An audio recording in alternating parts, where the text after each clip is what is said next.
Good morning. Oh no, I'm not gonna take Rosenberg's intro. I was gonna say good morning, man. midday, good night. I'm not gonna take shouts out to Rosenberg. I'm not gonna take your thing. Forget Rosenberg. Who's a Rosenberg?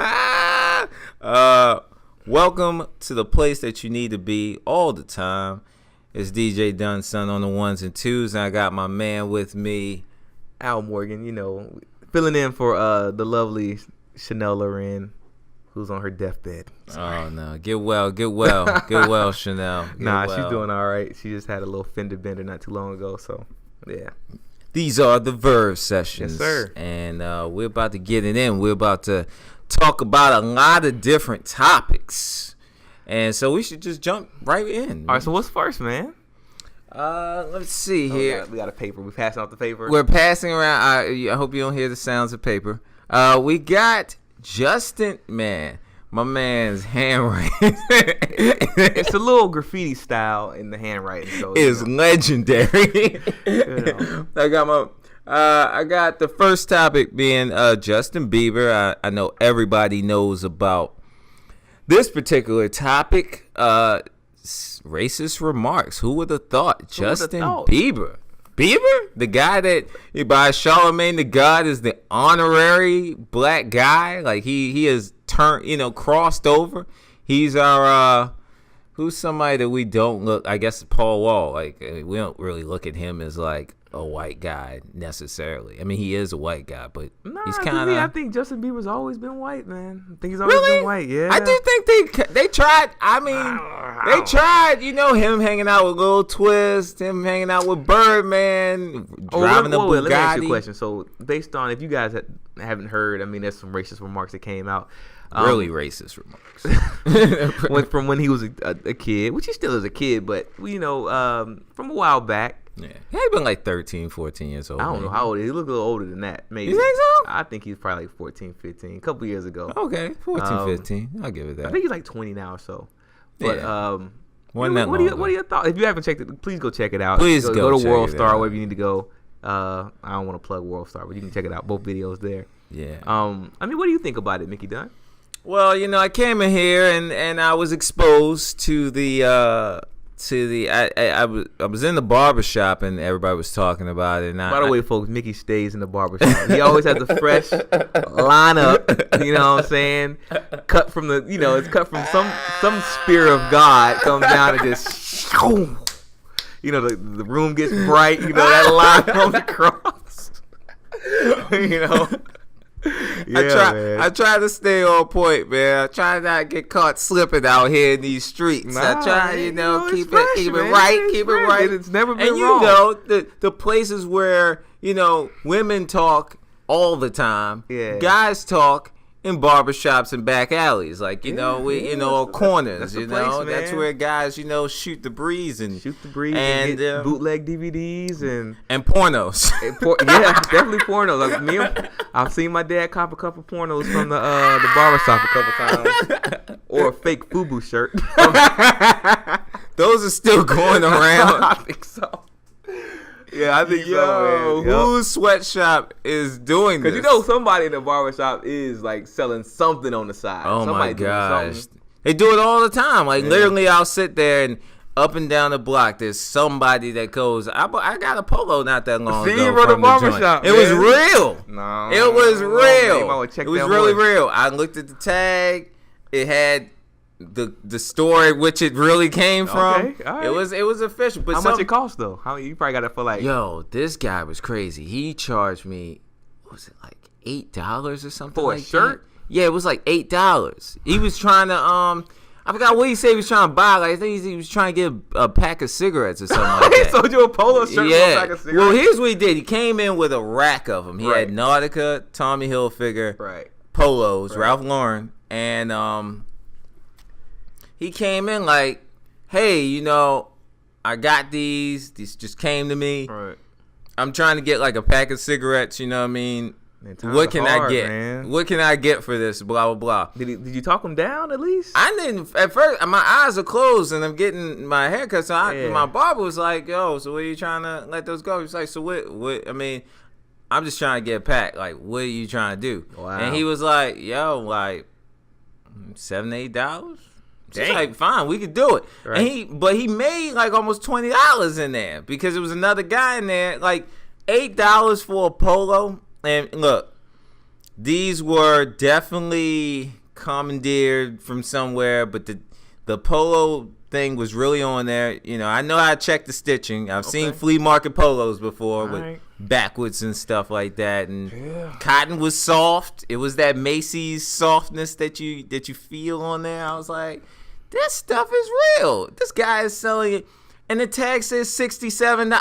The tag says $67. Yeah, man. Why would you sell a polo for $8? You could. You gotta have it. 20. You got a nicotine habit. That sounds about right. Yeah, he had more than a nicotine habit. Oh. Yeah, the barbershop, you want to get the latest information. Now, not saying that all the information you get from the barbershop is going to be factual. Yeah, probably not. It's going to be hearsay for the most part. It's going to be a lot of hearsay. But it will be draped in some kind of fiction.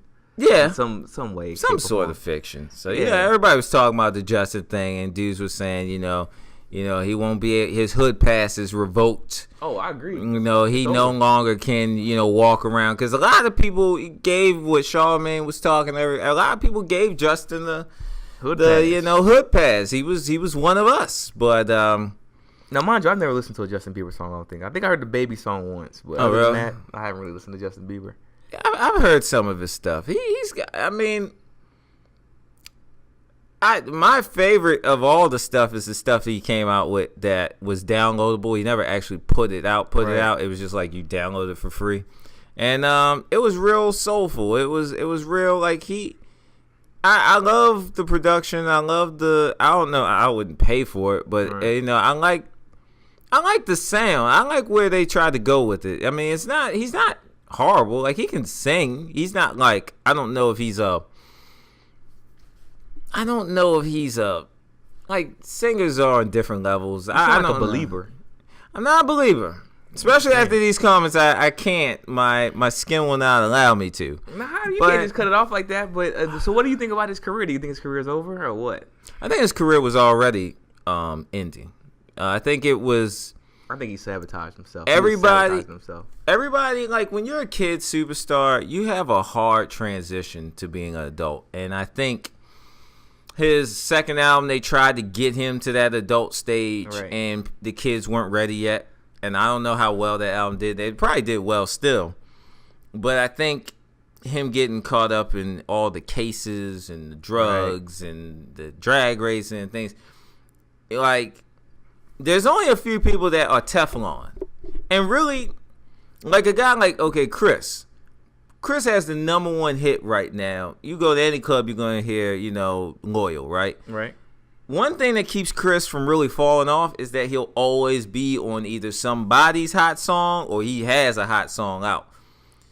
If Justin doesn't have a hit, like soon or in between, especially now, if he doesn't have a hit come out. He's on the edge, man. He's on the edge because, look, Justin, for all those who don't know the history of this thing, Justin is no different from a lot of one hits or 2 albums and gone forever. It's not that unheard of that Justin could be gone. Like 10 years from now, you could be like, there was a kid a long time ago, and what happened to him? You know what I mean? Yeah, I mean, but that's what we do here in America. I mean, the Justin Timberlakes are rare, man. We spit these kids out, man. They use them. But then again, I think Justin Bieber, he's sabotaging his whole career. Yeah. He doesn't have the right people. And Scooter seems like his manager, dude. He seems like when I saw the documentary on the whole how it happened with the whole Bieber thing, I did watch it. I ain't gonna lie, I watched it too. I did watch it. I saw it on Netflix. It was on. It was a Saturday. I think I might have been drunk or something. I did. He's gonna blame it on alcohol. I'm gonna blame it on curiosity. Okay. I was curious to see the whole how it became because I caught it on the craze. I didn't catch it on the beginning. I didn't know he was singing on corners. I didn't know he was doing YouTube videos and all these things. So, I mean, he did his thing. I can't knock a man for doing this thing. I just think a lot of these child superstars don't have the right people around them. And, just because you're 18 doesn't mean everybody doesn't mature the same. And I think even this video, you can tell that he didn't mature. Well, first, I think he was raised around people who obviously felt that the racist jokes that he was making were cool. I mean, I think, I'm not going to say he's absolved. I do think he's wrong. I know he's wrong. But I will say, I think for his age, you have to also factor in, where did he get these jokes? It's probably the people that are around him. Some people that he looked to, know. It's so sad too, because when I think about him now, I also got to factor in like Canada, man. Like, is that the way we're perceived? Well, I guess we're perceived like that everywhere, to be honest. But he's a representative of Canada. Yeah. So I don't know. I heard some things about like the Torontos. Well, you know what? I fuck with Toronto. I heard Toronto is like that, like and they're what? like multicultural. Yeah. It's not like clean New York. But you know something? I take for granted that, and I'm not saying Canada in no way, shape, or form is racist, but I will say this. What's that? If you think about it, Canada is not, I don't know. When you think of Canada, I mean, I think a lot of Americans may think of just Toronto, but if you go to Ontario, right, or what is it, like Nova Scotia? Nah, Nova Scotia. Yeah, Nova Scotia. I just didn't want to say the wrong thing. Right. Like, Quebec. Quebec. I don't know if, the first thing I think about is not. Vancouver. Yeah, Vancouver. I don't know. Are there a lot of African Americans in Canada? I think so. Really? I think so. Yeah, I think so. My image of Canada. Well, is like, you go to certain places. I mean, man, let me tell you, niggas everywhere. Yeah. They are. But it's almost like, okay, if I say, North Dakota, I don't know if there's gonna be a lot of African Americans in North Dakota or Milwaukee. But I think they get a lot of their black people aren't like. They're like Africans or people from the, like, I know especially in like Toronto, it's a lot of I heard some Guyanese. Yeah, it's a lot of Caribbean people, but it's a melting pot, man. I loved it when I went. I went a couple years ago. Oh, tell us how was it? It was great, man. I mean, beautiful women. Of He double said that. Yeah, it was of all shades. It wasn't like Paris though. That's a different story. Paris. What? Yeah, Paris had some things out there, boy. Oh yeah, but I digress. Yeah, it was dope though, man. It was dope. It was a great trip. I went to go see Niagara Falls. Anyway, back to Justin Bieber. So do you think Canada? So Canada, we won't give them that. This is an area that wouldn't be culturally forward. That they wouldn't be like. I think it is. I think certain areas in the South. Or it's something funny. Like it's funny. I'll say, I don't want to keep going back to this, but I honestly think America is at a different. I think we're at a stage now where we think we're advanced, but I think we're going through a growing pains as far as racially. I agree. Where you go to these older countries like a London or Paris. I think what we're going through now racially, they've gone through years ago. You know what I'm saying? Mm-hmm. So I think we're going through, like, I don't want to keep bringing this up, but when I was over there, I really didn't see any racial tensions. Blacks hung with whites. Everybody hung together, Nobody looked at you weird. But you go to certain places in Baltimore, people look at you crazy. What are you doing in this neighborhood? Yeah. But I just didn't get that over there. So it made me look at America a different way to say, wow, we have some problems with race now. Not to say that they don't, but I just didn't see it like that. So I mean, I've heard the only thing I won't, because I have a friend, not a friend. I have a guy at my job that he is from Bolivia. Okay. But he has traveled to Europe many times. His family is from Spain. And he's really into football, soccer. Yeah. And that's another story. So you know where I was going with this. And he was telling me how, like, in Europe, a lot of the Africans that come from Northern Africa or just come from Africa in general, some of the football players that come to get to these teams, they talk about, they want to keep they don't want any more Africans. This is what I heard. They don't want any more Africans coming in because they feel like they're taking their job, or just they want to keep their culture a certain type of way. Right. So I didn't. It's That's cool. true too. I'm glad that like your experience in Paris makes me feel better. Oh yeah, man. Because the way he was talking about it, with dudes throwing bananas and stuff, it just made me feel like that's like Italy. I think they do that a lot. Yeah, I heard Italy. Because I went to I was coming back from Vegas and I sat by an Italian dude, and he was like, "Man, yeah, we don't really mess with the Southern Italians." And when he said Southern Italians, I was like, "Oh, I know what that is." Because if you don't know, like Sicily, Southern Italy, that makes sense. A lot of that was taken over by the Moors, which is Northern African people, took over that part of Italy. Yeah. So when I heard this guy talking about Southern Italy, I knew what he was trying to say. He was like, "Yeah, they're just not good people. They're not trustworthy," and I think there's that racial tension there. But I mean, that's another thing we need to talk about too. I mean, I don't think I'm wrong by saying this, but there's a certain way you got to carry yourself as a person of color when you travel. Like I don't think the world's open up to us. I mean, it might be just my naivete, but when you go, across the seas or anywhere, forget that. You go anywhere. I don't think you can travel the same way. You know what I'm saying? So what would be some of the things that you would think someone like should keep in mind? Like for me, I would be cautious to travel a place like Germany or Italy. You know what I'm saying? Phone going off. Because you never know what kind of racial tensions there may be. Now, like I said, Germany's a little racist. I've heard it was. I heard it wasn't. Like I've heard on both sides. But it's like as a black person, like it's not, the world's not, I don't know if it's opened up to you like that, Yeah, I would be. I really do want to travel the world. Obviously, I feel like I wouldn't be, in this one life that we have. I don't know if I want to say I've only been in the States, or I may have traveled to an island, Jamaica or something like that. If I ever, one day I want to do those things. But at the same token, it's weird. It's like, and it's like when if I go to California, I don't feel like I will feel like I'm not comfortable. Like I still feel a comfortable energy in going anywhere within the States.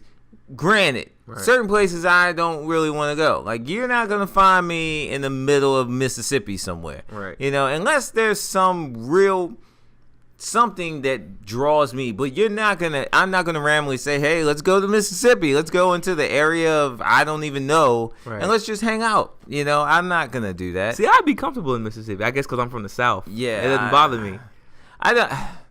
And it's crazy because... But you say, do you want to go to Connecticut, Boston? Nah, I don't want to go to Boston. I don't want to go to Connecticut. I don't want to go to Greenwich and all that. I'm good on that. I don't know if I want to do that. I mean, you know what? I understand that because when I was in South Carolina, like the first couple of times of me going there, I felt it was weird because like it's like when I'm in the South, I feel like I've kind of gone back a little bit, not in a negative way, but it is a weird back in time. Yeah, I get it. It's kind of like certain, especially South Carolina, North Carolina. I'll give y'all this. I've never felt more.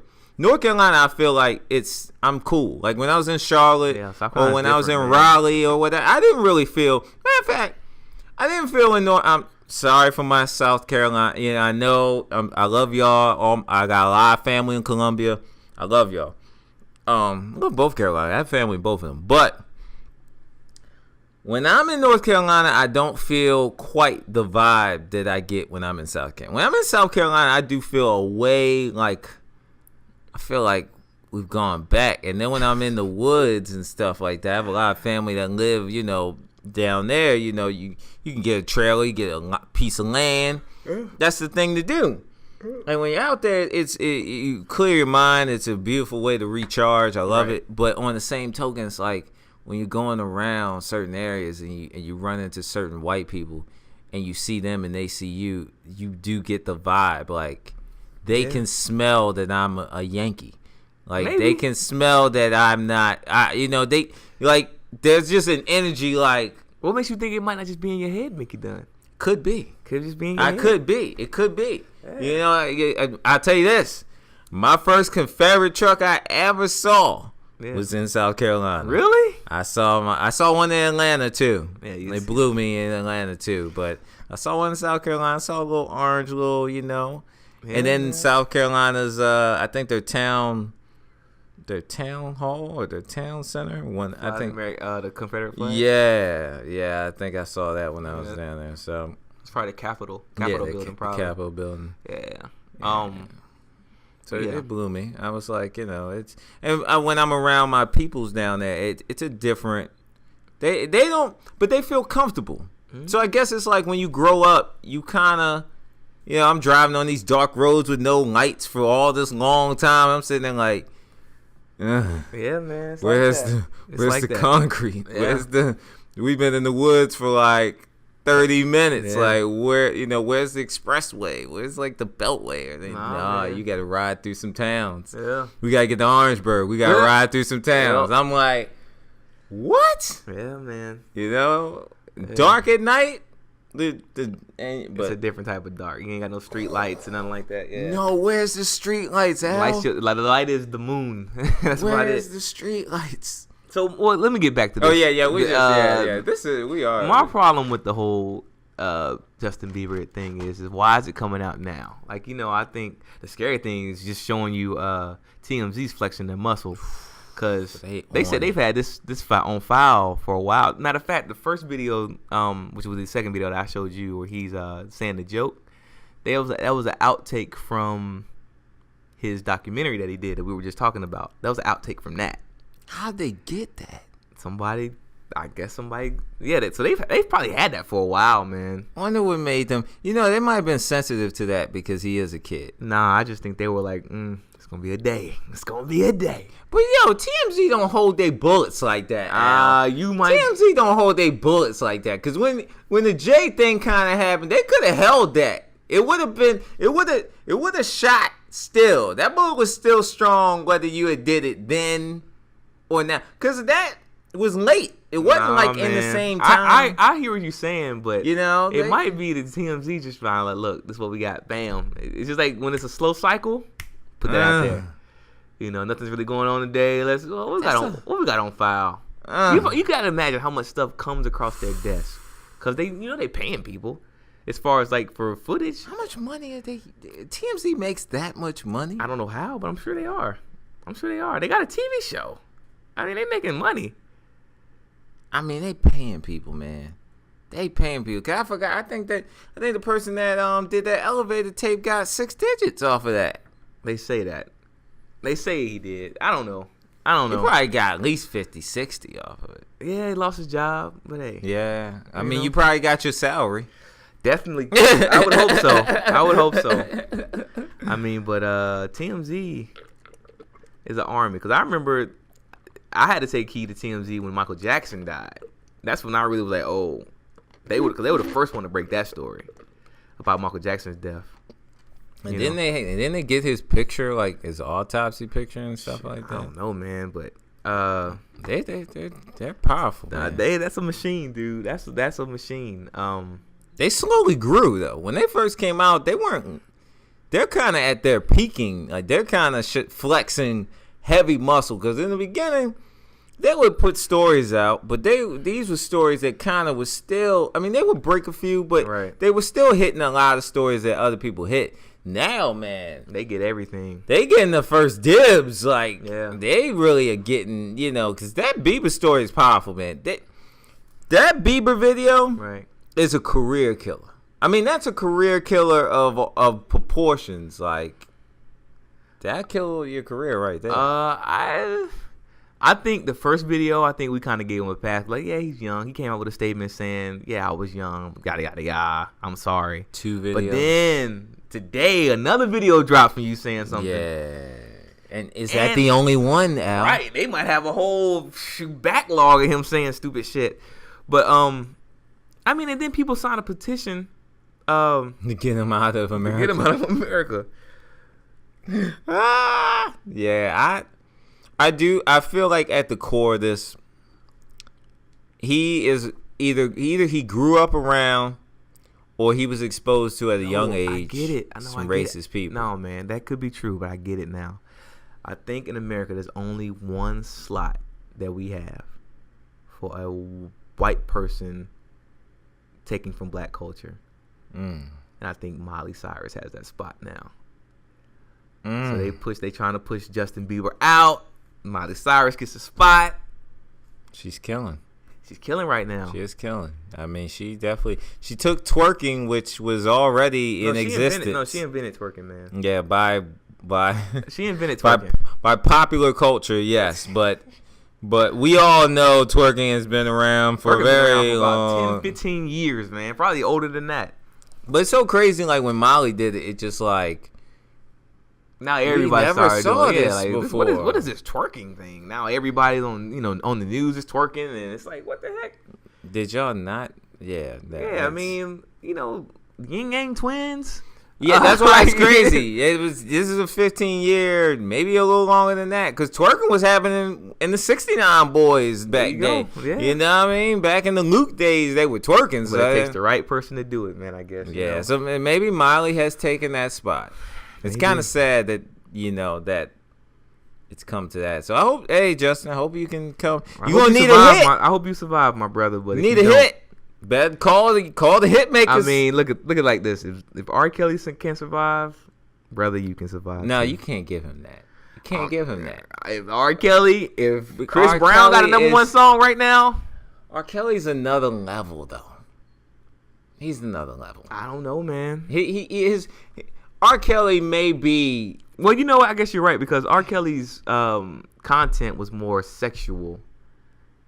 Whereas I think we saw Justin Bieber as he's a cute little kid, and now he's turning on the bad side. Yeah, tatted up, smoking weed, hanging out with black folks, drinking syrup. And I'm a little mad, and to end it off on this, I'm a little mad how people got on the radio and Rosenberg was like, "Yo, don't come on, Lil Wayne," because you saw the video when Lil Wayne like threatened his manager. Lil Wayne's an idiot. Which is crazy. But he threatened his manager. I'm not saying that the words were right, but I don't like that whole thing of, oh yeah, Justin Bieber's doing bad stuff. It had to be little twists that drove him to the dark side. No, man, stop it. Look, the videos that you're seeing now show that Bieber was always on something else. There was some things going on in the background, okay? Yeah. There are stories before this story of Bieber doing crazy stuff and people not. And if you look at the documentary, it was always kind of a pulling teeth with Bieber on certain things. You know, he wasn't like the most easygoing, hey, we do what we ask you to do type of kid. He always kind of was like not going to do what they want him to do. So don't put it on Twist because, Twist had him smoking weed. He was smoking weed in a plane with his dad and all their friends to the point that the guy, allegedly, the pilots had to put on their air mask to finish the flight. You know what I'm saying? And then he got groomed by Usher, and you don't know what the hell Usher might have done to him. Who knows? You don't know what Usher might have done to that man. He might be dealing with some deep-seated issues, man. But I'm just saying, they said that for a period of time, I think he was staying with Usher for a while. Like, he had him through a regiment of, we need to get you here. So who knows, man? Who knows? Well, wait a minute. If Usher's looking after him, then how did it go as far? Him and L.A. Reid got a piece of that action. So it's like, where? That's my thing. Okay, if he's on Usher's label or LA's label or however they broke it up between them, when you see this guy doing all this crazy stuff, Usher doesn't make that call. I don't know if Usher knew about it, man. As far as what call? Like as you see the steps of things happening. I don't know Usher's involvement in his career as today. I don't know, but I don't know what it was. The documentary made it seem like it was very hands-on. He was hands-on. Could be. I don't know. Can't be hands-on now. Nah, man. I don't know. I think It's done. Is it a wrap? It might have to put a fork in Justin. Man. Well, we pray for you, Justin. We pray for you. And get right, man. Get a hit. You better call Chris. Chris will write you a hit. Call DJ Mustard or somebody. Yo, you really should call DJ. He is the sound of what's going on right now. Call DJ Mustard. Get YG on the hook. They'll get you going.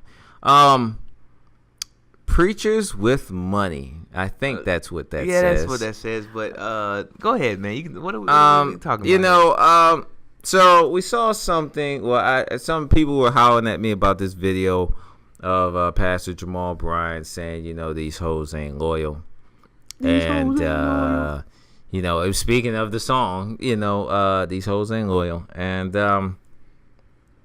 we got into, me and the boy Al, we got into a conversation. We were talking about, you know, the preacher of today, you know, and this is a touchy subject, you know. A lot of people, you know, oh, don't talk about my pastor. Hey, don't man, talk about my preacher. Don't tread lightly, Mickey. You know, no. Churches are like armies, man. I know, man. Don't use any names. It's kind of scary, man. It's kind of, and I just, my question is, do you feel like, because sometimes when I know somebody who's a preacher who's a personal friend of mine. And he told me, you know, when I asked this question, he was like, well, you know, the preacher is being blessed by God.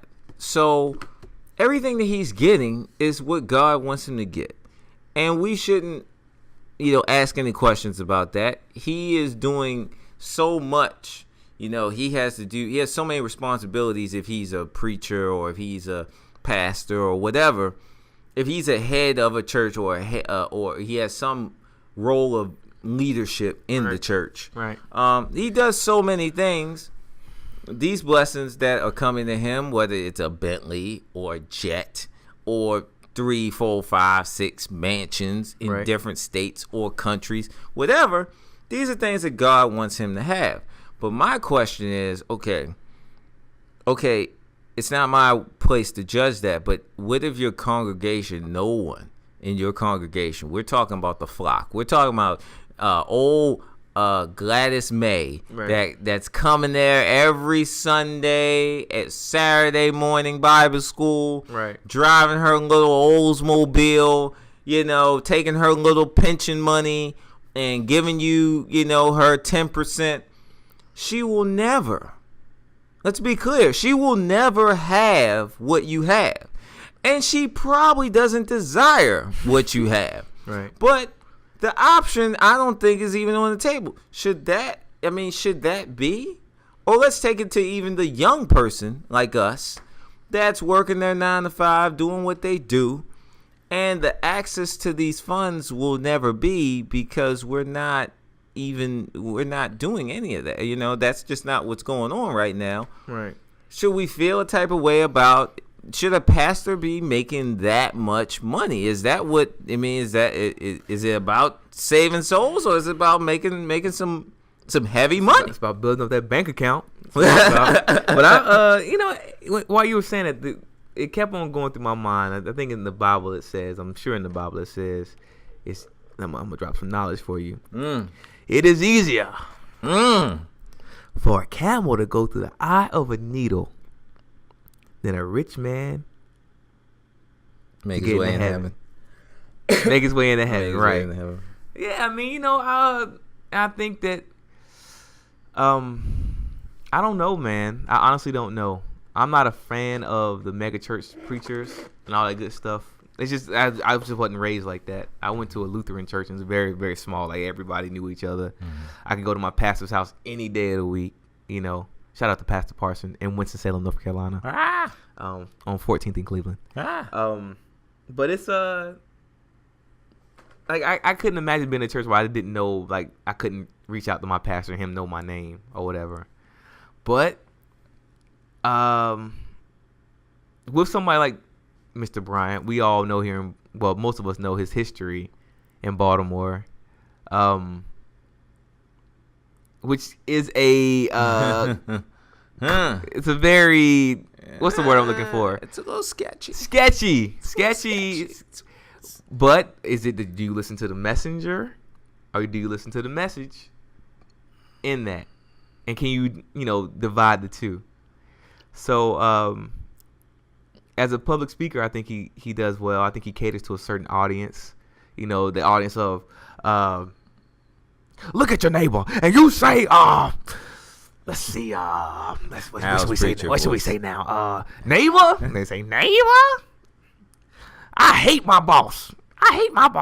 And she's doing me wrong. Like that kind of stuff, It's like that somebody's doing me wrong, but my prosperity comes from the Lord. So I don't know, man. I just think if you peel that all back, how much is it? I mean, going back to what we talked about earlier, I think the problem with a lot of church is there's a difference between church and having a spiritual relationship with God. That's the difference. I mean, the religion is the part that's kind of killing or hypocritical at this point. I don't think churches would survive if there were no gay people in the church. Yeah, you know what I'm saying? Gay people run the churches, but then you saying that this is a sin and all that good stuff. Whatever. But you can have a personal relationship with God and don't necessarily have to go to a church. Some of you might agree with that. Some of you might not. But yeah, I mean, how much money did Jesus have? And some would argue that Jesus had a lot of money. Some would argue that Jesus was rich. There was an argument of some that? people would say that Jesus had a lot of money. I don't necessarily agree with that, but yeah, I thought he was a poor man. I thought he was a poor man too. But some pastors would tell you, oh yeah, he had nice garbs to wear and all this kind of stuff. But I think the Bible indicates that he didn't live that type of life. But I mean, it's just like a lot of church people are sheep at this point. Do you think they even think about, okay, like these hoes ain't loyal is, I mean, obviously the statement resonates. I think what makes this song popular is because it does resonate to a truth, maybe not all complete truth, but there's a truth in it that, sure, women that are into any guy that is in a power position and they'll jump to any guy, they'll hop from one power player to another power player to another power. There's no loyalty in that. Right. But I don't know we both don't know the context of what he was speaking of. Yeah. We don't know the context of what he was speaking. They were playing a part of a sermon. Right. So we're not going to go into whether he, I guess I'm looking at the statement. I come from a Baptist church, Mount Moriah Baptist Church, but my pastor, the pastor that was my pastor, is deceased now, Pastor Ben. They have a new pastor. He's cool, but my pastor, that guy. Right. And the reason why I always speak of him is because I had like a real personal relationship with him more so. That was my growing up pastor. Right. It was different. Did he have some gold around his finger? He had some gold rings. He had some gold chains. I think he probably had a Lincoln Town car or something like that. But he wasn't a gaudy guy. And I know for a fact he would never say, these hoes ain't loyal. I know that's not coming out of his mouth. I mean, that just wasn't going to happen. It was a different time. But I think even if he was out now, if he was alive now, I just could bet any amount of money that's not going to be something that comes out of his mouth, because it just would never have seemed to him appropriate, right? Because of where he's coming from. I think that might have been, even with Jamal Bryant, I think they knew as soon as that came out, they were probably gonna post that somewhere just to get some acclaim. It's coming from whoever. It looks like it's coming off of their feed. I mean, it's coming off. Yeah. So I'm sure one of their people probably posted. I mean, these pastors, I mean, they know what they're doing, and they're making tons of money. Tons of money. I'm not trying to say that they're not doing good things in the community, but yeah, man. A Bentley, though. A Bentley. I mean, I think when we look at religion, right? Excuse me, and we look at the preacher, and that's why I'm such an advocate of the small church even though my church was medium size, it's like I knew my Sunday school teacher. Right. You know, I knew. I was a Sunday school teacher. You know, I knew. Oh, really? We learned something new about it. I was a young Sunday school teacher. Yeah. Go ahead. How old were you when you did that? I did it like when I was like 15 up until like 22. Nice. Until I left. I was a Sunday school teacher for a while. Nice. I can imagine you doing that. I was going to be a teacher when it's all said and done. He's going to teach the kids. Anyway. But, hello, this is Mr. Morgan. Oh, yeah, Mr. Dot. Yeah. I think that it's one of those things where we back in the day used to look at the preacher as he was just one of us. Right. And I think now the pastor is on a super pedestal. I mean, a well-successful pastor can have his own movie. He can have his own book. He can do his own book tour, his own movie tour. Yeah. He can go and do motivational speaking. Right. He can go preach at his church, another church. He can have his stuff so big that he has 6, 7, 8 churches with their own pastors that go underneath his thing, his umbrella. I mean, it's so. I mean, when you go to this church, you go to Jamal. Like when you go to the website, it's JamalBryant.com or whatever the hell it is. Yeah, it's not like the church. Yeah, now, that might be a church website, but he has his own website. Oh yeah, you know what I'm saying? Yeah, on the Sidekick. Yeah, on the side. Now before, when I saw it, it was like a Bentley.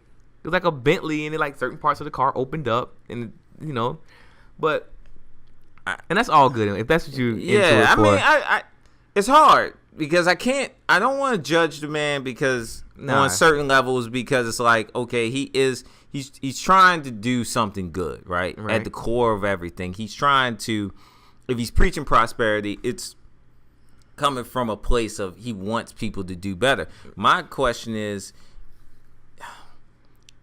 what about, I want to see a pastor, they say, yo, we're gonna give you $500,000 to preach at this church. That's the salary we're gonna give you to be our pastor. Right. And he goes, I'll take 100. No, or I'll take the money and then I'll put it into XYZ at the church or in the community. Yeah. Or I'm gonna create a fund when people can't pay their electric bill. The money that you were gonna pay me. Yeah. Let's say if I take 100, the difference of that, we're gonna go and say, we're going to put that into a fund for people need money for their electric bill and they can't pay it. Their lights are going to go off. We'll give them that. People need food and they come to us. We'll be like, you know what? Here's money for your groceries this week. Stuff like that. Because my job, I'm not doing this to get paid. I want to be paid. I don't want to I want to be comfortable. Right. Okay. I'm not going to lie and sit here and say, oh, just give me 40 or 30 grand to do this. I'd be like, okay. If that was what it was, but if the opportunity was to get more, I would get more. But as long as I'm comfortable, I'm paying my bills, I'm able to take vacation when I want to, and I'm also helping people, that's good. You don't need $500,000 is more than enough. $1 million. I mean, some of these guys are probably millionaires. Oh, absolutely. You know, Creflo Dollar. You know, he's millions. So it's like, do you? Multi-million. So it's kind of like, where's the line? I just feel like if you're a pastor or a preacher, I'm not saying you should be poor. I'm just saying what you have is so much more. It's like the business that you're in, to me, kind of is the ministry business to me is one of those businesses where it's like,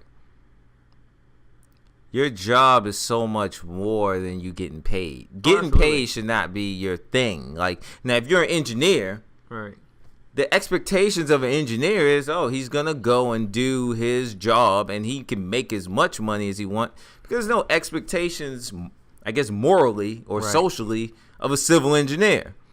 But a pastor or preacher, there's kind of like another expectation that, you see what I'm saying? Well, I think, I think it's interesting that I think in that environment we equate success with money, monetary success with that. And I would much rather take spiritual success instead of monetary success, or being comfortable. Because you can have a lot of money and be depressed as I don't know what. Yeah, that's true. The money's not going to buy you happiness. Yeah, that's real. And I've been to his church before, and they got ATMs in the church. You know, there's ATM machines in the church. So it's just, I don't know, man. I'm not, like I said, I'm not trying to judge, but I just think there's some red flags in that situation.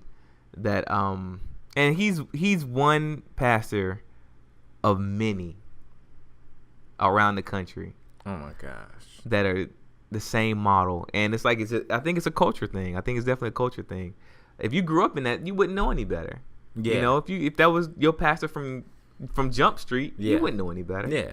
Yeah. You know, but yeah, I agree. I think we're of the last Mohicans of like the small to medium church with almost. Man.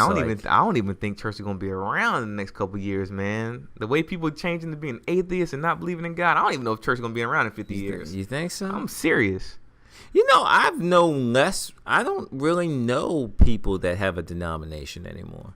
Like, I don't know people that have, you know, like back when I was growing up, it was like very set in stone. Right. You know, it's like people were Christian, right, or they were Catholic, or they were Muslim. It was like and the rules of that were what they were. Yeah. You know, now I think people create it as they go along as far as what fits to them in their life. No, Mickey, what I'm saying is I don't know if people are going to really believe in God like they used to.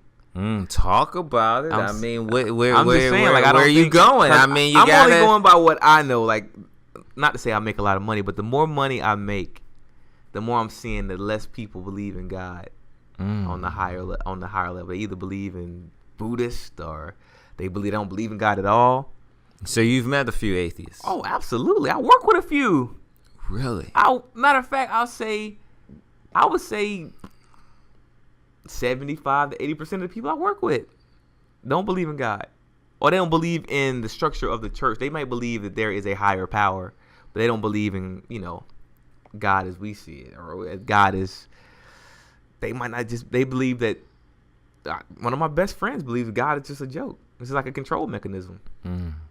Whereas I can understand where he's coming from, but I think that's where the religion is what he's getting confused with, a relationship with God. Because there's certain things in the Bible that I don't necessarily agree with. You know, there's some parts you can't eat shellfish and all this kind of stuff. And I think we got to understand that, yes, men wrote the Bible and it was divinely guided by God. But I think certain things were written for certain times. Like at that time, they didn't have proper ways to store food, so they would say no, it's a sin to eat shellfish because it could potentially kill you. You know, but I don't know. I mean, you know, I don't know. I guess you know that's when you have to lean on the Holy Spirit or whatever to guide you through with the Bible the way that it's supposed to be seen. But you know, you can read it one way, I can read it a different way. Yeah, two preachers can take the same verse and scripture and preach it from totally two different perspectives. So I mean, I think I am scared for this time in the sense of, you know, I don't know, I do feel like it's weird. I'll say this much. I do believe that there was something that was going on when people believed in something that was higher than themselves. I do believe there was some type of... When was this? I don't know. I don't know when it changed. I don't know when it started. I feel like I wasn't... And I'm not the most religious... Like, I'm not the guy telling people they're going to hell and stuff like that. Right. But I just... I don't know. I don't know. I just think that... Like I said, I know more people that don't have really any... Don't have any religion, any type of... I don't think you have to be like to the core on like, oh, you know, you kick this stone, you're gonna die. Right. But I do think there has to be a balance. So I think that, like, I think the 10 Commandments, right, for example. Right. I think it's good to loosely maybe base some of your rules. I mean, thou should not steal. Why should you steal from anybody? Right. Thou should not kill. I mean, even back then to now, it goes with that. Right. I don't see any day that you could be like, well, now stealing is right. Right. So I think sometimes those things help form a rule book. I think, of course. I think it shouldn't be a rule book to the point it's a box, but it shouldn't be so free that it's a wild, wild west. It should be a balance somewhere in the middle where people are not, like you said, the shellfish thing. You shouldn't read that and go, oh no, like, we eat shellfish, we're gonna die, and we can't do that now. Obviously we've got new information. Right. But, listening to your parents, if they're saying something that makes common sense, Right. shouldn't be a bad thing. I mean, at least in the early stages of your growth, or at least listening to what they have to say. You know what I'm saying? It could be, there can be room, but I think now a kid growing up, they don't want any rule. Like, they don't want anything to be in any type of order. They want it to be like, yo, I wake up and I want to, like, set something on fire. I can set it on fire. Or I want to go and, I know, punch somebody in the face. I can punch somebody in the face. I mean, I can do whatever I want to do. There's nothing stopping me from doing what I want to do. And I think there were things that maybe people wanted to do, but they would think about, like, some of the I guess their moral beliefs that maybe would kept them like, I'm not gonna do that. I agree with you. I think me, as I'm older now, not to say I'm not a wise person, but I've even written on I have like a vision board. I've been trying to. I have a vision board as well. Yeah, it's good for you. I try to. Well, it's another thing for another day. But one of my points that I wanted to point out was that I want to listen more to my conscience. Because I think everybody has a conscience. When you if you rape somebody. You don't need the 10 Commandments to tell you that. No matter what, rape is bad. Yeah. But I just think that's the thing now I'm trying to deal with is listen more to my conscience to tell me, hey, like I've had times where I was about to throw something away and then something in my head was like, you need to recycle that. You know what I'm saying? Yeah. So I mean, and I think that's just as close to God as anything. I think your conscience. Do you think people get to a point where they lose their this probably doesn't relate, but I'm gonna try to relate it, like the Jordan Belfort story, the Wall Street story, when he talks about he wasn't when he first started, he wasn't a bad guy, but it was like he was like every time you move the line of what's right and wrong, you start losing where the line was to begin with. And I think about that from a moral standard, or just from, like you said, those little things that tell you. Do you think sometimes people just lose it somewhere in the lines? Like, maybe at one point in time they would have said stealing is wrong, going back to stealing, but then they're like, what's a piece of candy, or what's a gum? This wallet's laying here. It's been laying here all this time. I might as well take it. This is just that one, thing. Yeah. But even when you're saying that, you're going through an internal dialogue with yourself. It's like almost like you're trying to convince yourself that this is the right thing to do. Yeah. If you got to go through all that, you probably shouldn't do it. Yeah. And that's all the rule of thumb. If you got to actually think about it, or you got to ask yourself that question, should I or shouldn't I? 9 times out of 10, you shouldn't. You know what I'm saying? So, I don't know. And I like Jordan Belfort, too. I like him. Anytime you get some time to go on YouTube and check him out.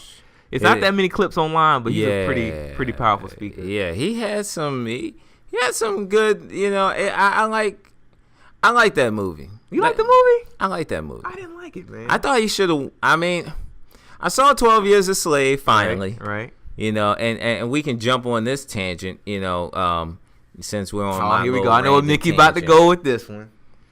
I did not watch 12 Years a Slave originally. Oh, okay. And I've seen it now, but I didn't watch it originally. Right.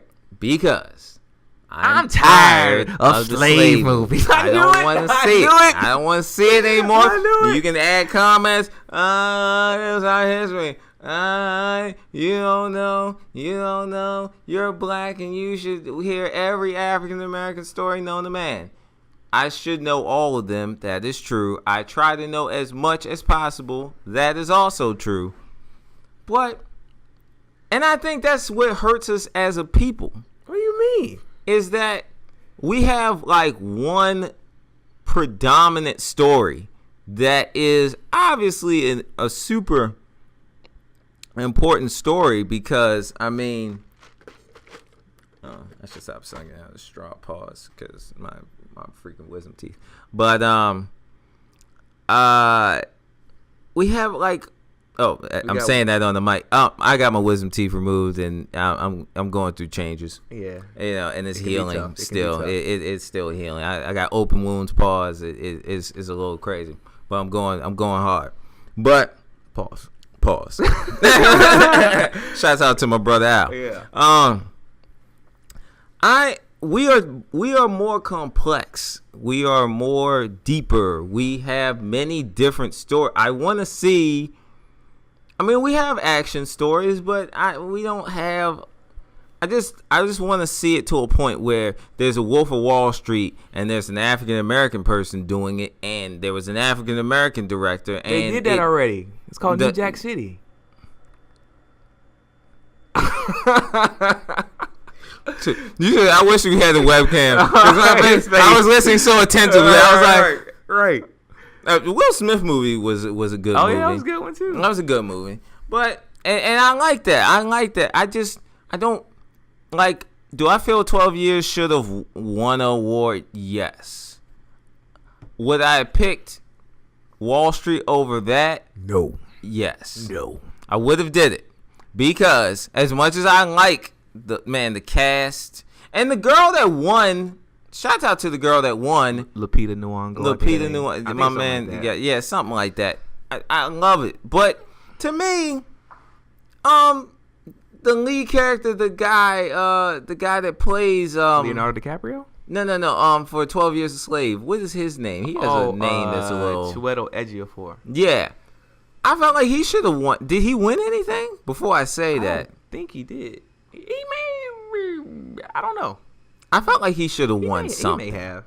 I felt like, well, if he did win something, congratulations. But I felt like he should have got way more publicity because it seemed like she got way more publicity for that movie than he did. And I felt like his part was way more. I mean, he did his thing. He acted. He did a great, amazing acting job. But that's how they do with us, man. I'm thinking, we always go back to Halle Berry winning for Monsters Ball, being a whore. And then you got Denzel winning for Training Day. Being a bad cop. I mean, that's what they do to us. She wins for being whipped, basically. Much. I mean, her big scene is her, talking. I'm sorry for anybody that hasn't seen the movie, but it's like she's talking to the slave master and trying to plead her case for using soap. Like she hates the way she smells of herself. Right. He won't let her bathe, and he's having sex with her, which is even nastier. And she gets whipped naked and whipped viciously. I mean, the whipping scene is like, it's just this long drawn out whipping, and it's horrible. I mean, don't get me wrong. I mean, it's horrible.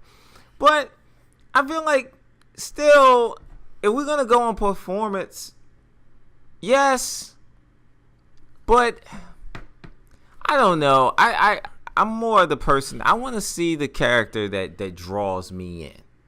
In that movie, she was not the character that drew me in. What drew me in was the story of a free man being drugged and captured. Right. And the transition that he had to make from being a free man to being a slave, right. and being told to lose your hope of ever being free. And he's being wrongfully, enslaved. I mean, slavery is wrong, but he was free, and he lost just the things that he had to go through in his mind, just going through that experience. I felt like he should win all the if we're gonna go that direction. Right. But you gotta understand, Mickey, like black people were created at slavery. You know what I'm saying? Like we don't have any future. We don't have any history before slavery. We weren't even around before slavery. So it's like we got introduced to the world at slavery.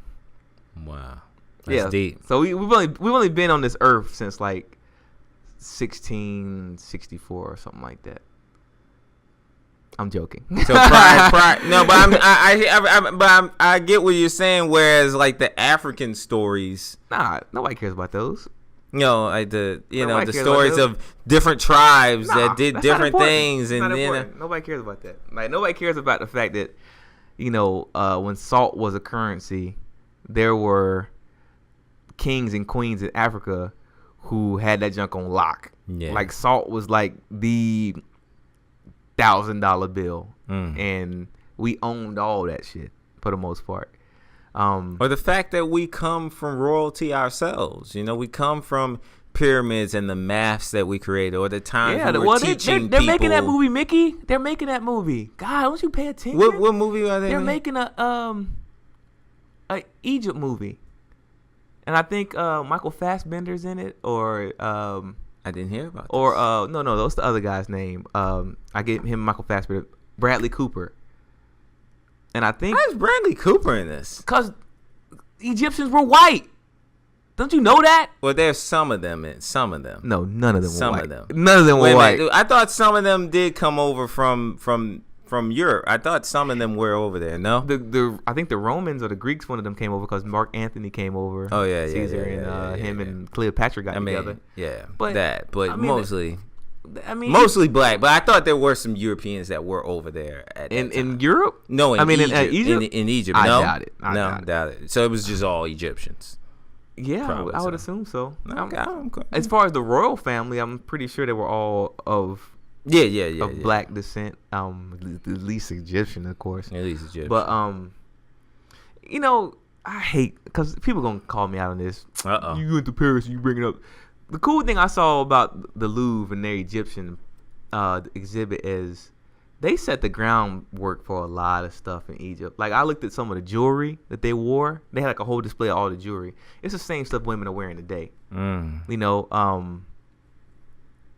where I'm going with this.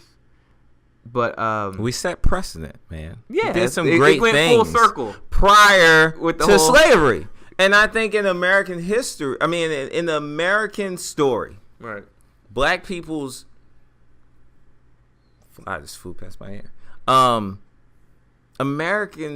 American history, our story is really slavery. Right. The beginning of the black man, a slave. Slavery and then civil rights.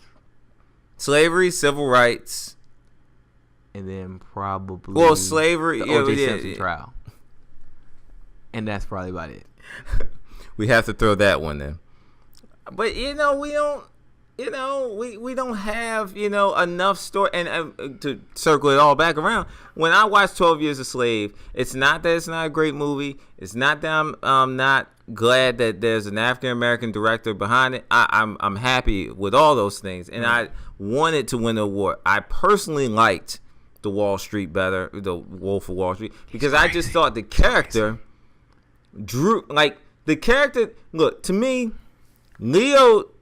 They're both great movies, but Leo to me did the greater performance as far as he took it to a place where, to some degree, you almost like 12 Years a Slave can lean on the fact that, okay, we're talking about the slavery story. We're talking about obviously the story about a guy that was free, drugged and that story needs to be told. But the story of the Wall Street, it goes on many different levels, and I think Leo's performance and Jonah Hill's performance, they were dope, man. They made you believe but I'm just what saying, was going on. For me, I just look at that movie. I'm like, yo, the movie's okay. It ain't Casino. I just think we're gonna take it there. Casino is one. Casino is a good movie, man. Casino is that's in a black man's home. Casino. You have to have Casino. If you're a black man in America, I'm sorry. Who made this movie? Who made both movies? De Palma? No, not De Palma. No, they both the same person. I see the guy. Martin Scorsese. Oh yeah, Scorsese. Okay. I think this wasn't Scorsese's best movie. Me personally, I don't think it's his best movie, but I think Casino is probably his best. But did Scorsese do Goodfellas? No? He did Goodfellas. Yeah. Everybody likes Goodfellas. I'm the only person that likes Casino more than Goodfellas. Most people like Goodfellas over Casino. Man, Goodfellas is my ish though. Yeah, everybody likes Goodfellas is my ish. Now, That's what does Goodfellas hard... compare to Wolf of Wall Street? I can't compare the two. Goodfellas is way better than Wolf of Wall Street. But they're different movies to me. They're different movies because when we talking about Goodfellas and Casino, we're talking about the mafia. We're talking about I'm talking about the characters. I think the characters. Just the characters. I think the characters are more compelling. Yo, but you got Leo Sam did Rothstein, that though. You got Ginger in the Casino. Wait a minute. We want to talk about who carried that. Carried that movie. Robert De Niro is a beast. Carried that joint. Is a beast. And don't get me wrong. Oh, and Joe Pesci too. Joe Pesci did his thing. But. And Sharon Stone? What? I'm not gonna give Sharon. I didn't like Sharon Stone. What? Like that. I didn't like it. I didn't like Ginger. I didn't like Ginger. Not even just as a character, but I just didn't think. I don't know. It just looked like Sharon Stone plays. Hey, Sharon Stone, you're in here. I just didn't get. Man. Ginger and Sharon Stone are the same person. I just didn't. I felt like she. It didn't get me. It didn't get me. If it wasn't for Robert carrying that joint on his back, he did.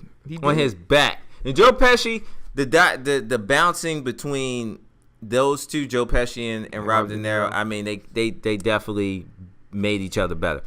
But when Leo does those talks, like when you watch the YouTube videos of Jordan doing those talks and him doing those talks, yeah, come on, Leo's performance of those parts are like, yeah, it was alright. Those were stellar, man. Where did you see it? Where did you see the movie?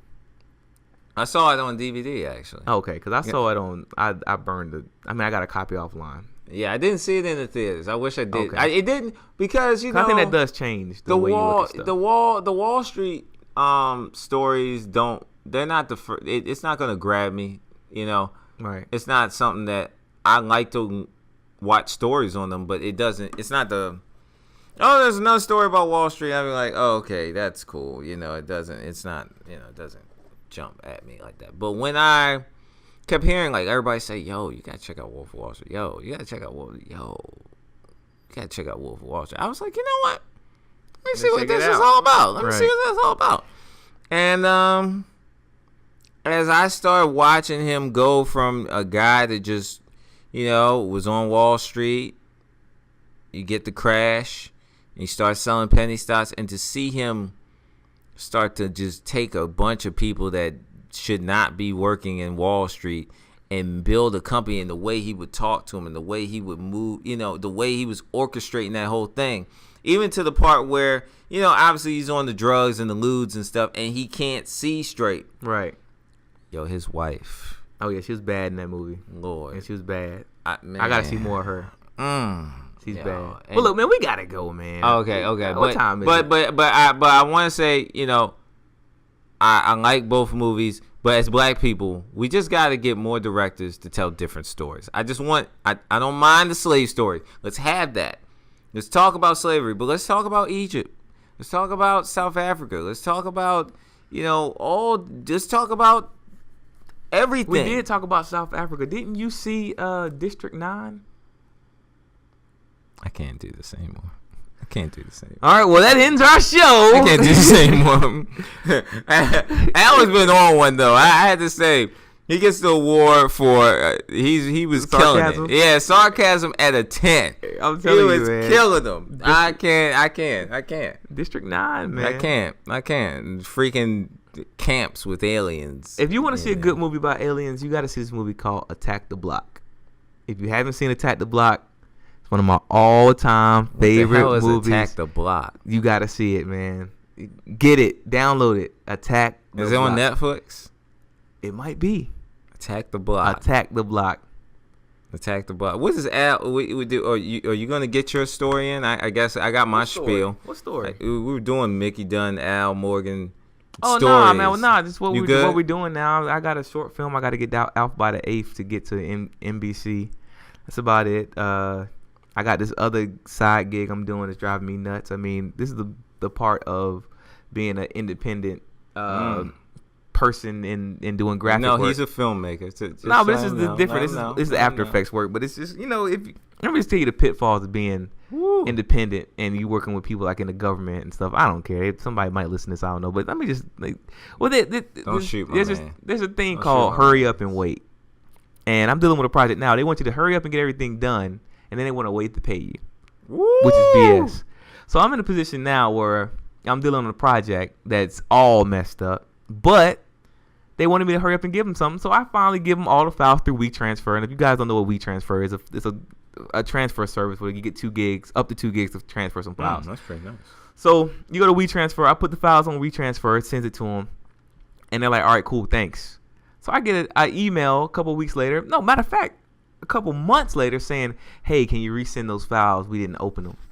Because the way WeTransfer works is if you don't open those files by a certain time, they just take them off their server. So I'm like, yo, why can't you just open the files? And then you wanted me to hurry up and get it done, but then it comes to the point where we trying to get paid, and you don't even open up the files to even check them to see if they're right. So with that said, it's just part of business. They want you to hurry up and wait. So I've been waiting on getting paid for about 3 or 4 months on this one project, and it's really making me mad. It's like, I don't even know if I want to work with these people anymore.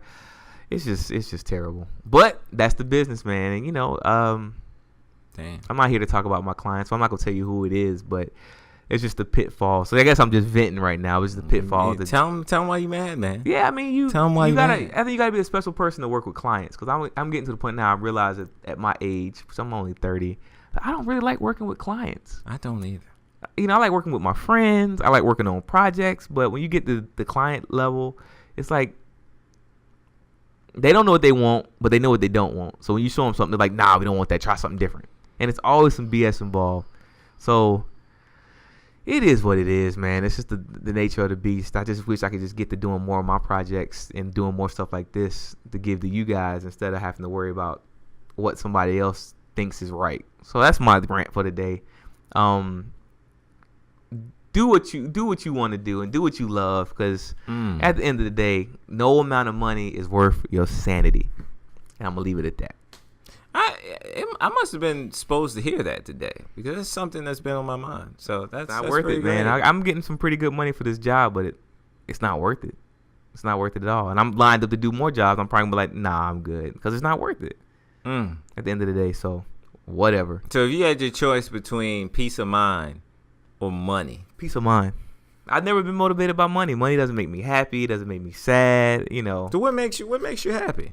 Being able to go home and play my Xbox, hang out with my wife, hang out with Mickey Dunn, hang out with Chanel, go get something to eat with Chanel, go on vacation, hang out with my friends, go to North Carolina. I think I'm going through a bout of depression right now because it's summertime and I'm in this building at my job. There's no windows, and it's like, you go outside for lunch break. It's like, dang, it's so warm out here. Yeah. And it's like, man, I'm up here in this building. And then I start thinking about those summers in high school. Oh, man. How crazy those summers were. Oh, man. You had so much fun. You didn't have a care in the world. Yeah. But then you got to go out and, you work a 9 to 5. And, like, now you're stuck with this job. Well, I'm not. You can get fired, of course. Yeah. But it's like, man, we work too hard. And it's not. Is it worth it in the long run? Is it worth it for me to keep continuing to work for somebody, making them a profit, and I can't even see the sun, more than 3-4 hours a day. That's real shit. And just think about those daggone summers in high school.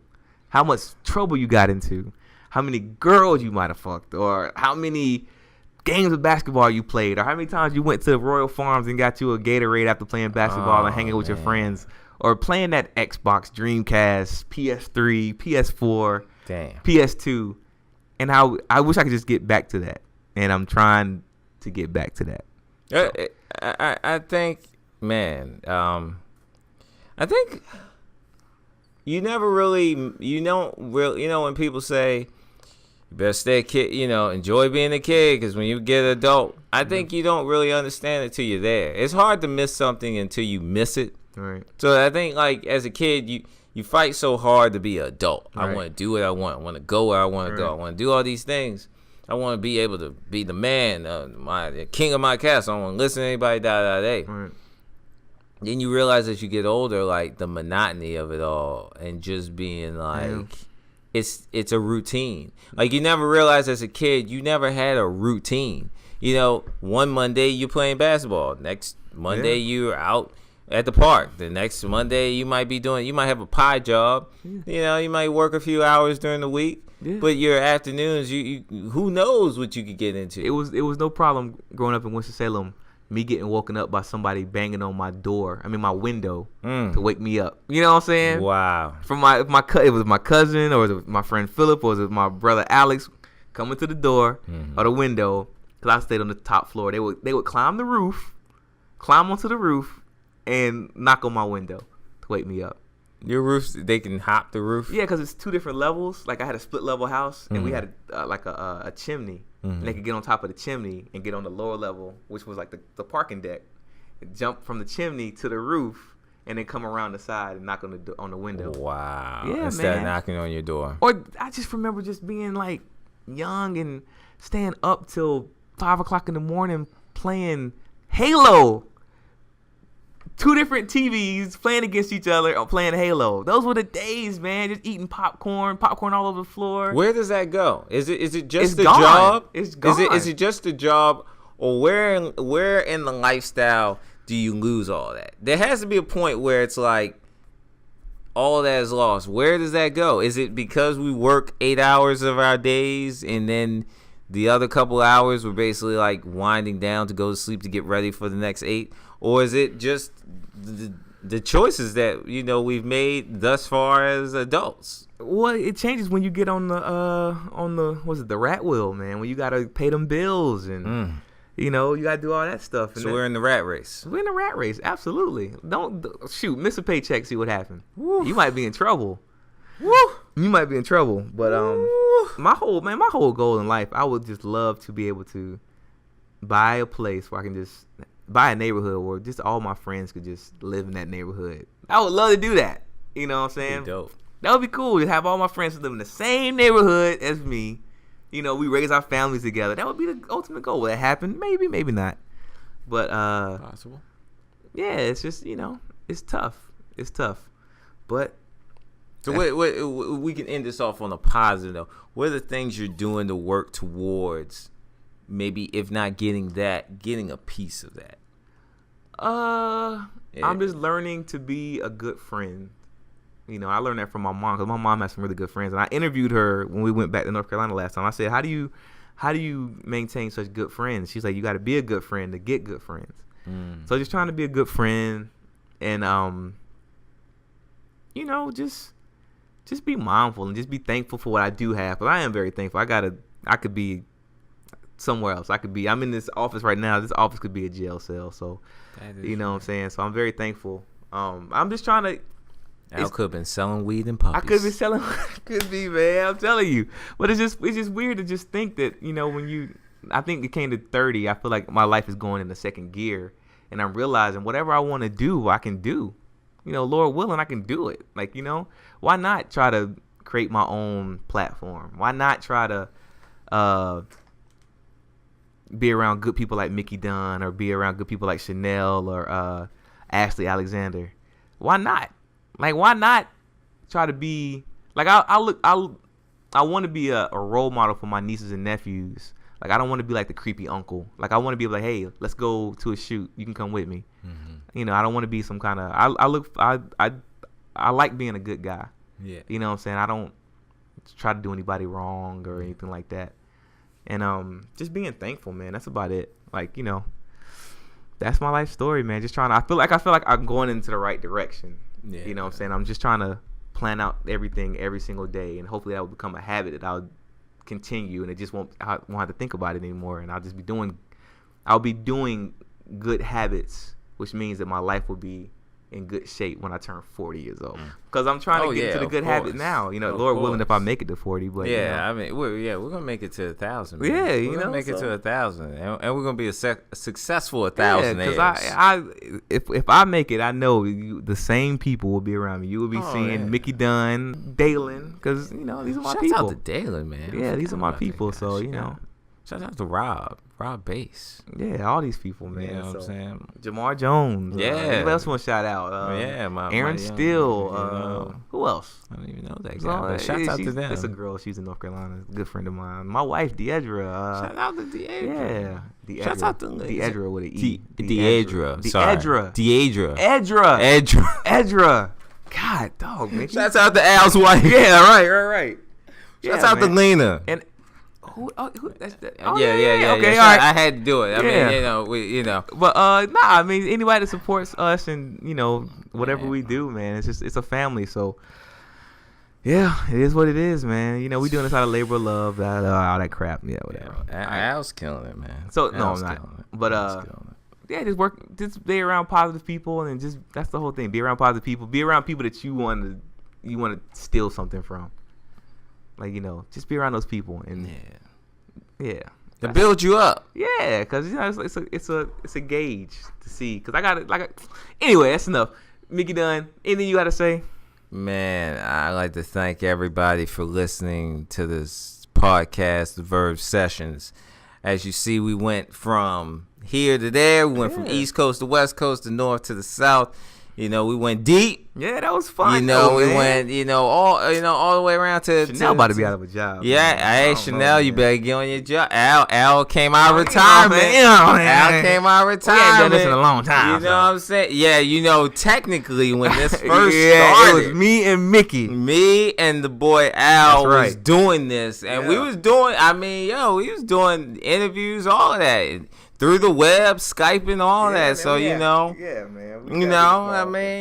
So, Chanel, we 2 episodes in, man. You gotta get it. You gotta get back out that. We gonna need you in a wheelchair. You gotta wheelchair yourself back up in here, boy. You know what I mean? Because, we going to need Al. He's looking like he hungry again. Al, we got to get out of here, man. Nobody want to hear all this crap, man. We got to get out of here. Man. Next week, Chanel will probably be here. So Al's taking her spot. Thanks for everybody, listening. Comment below. Tweet to us. Talk to us at Dunson1. Al's not on Twitter. Fuck Twitter. I don't understand Twitter. Fuck it. Follow the Tums reviews and everything like that. I am on Instagram though. He's on Instagram. _boy BOI Al OUR_BOI_AL. Our boy Al. There you go. Well, you got that from him. He can do it better than him. All right, people. Take care of yourself. Be safe out there, and do what you love, man. From the get-go. 1.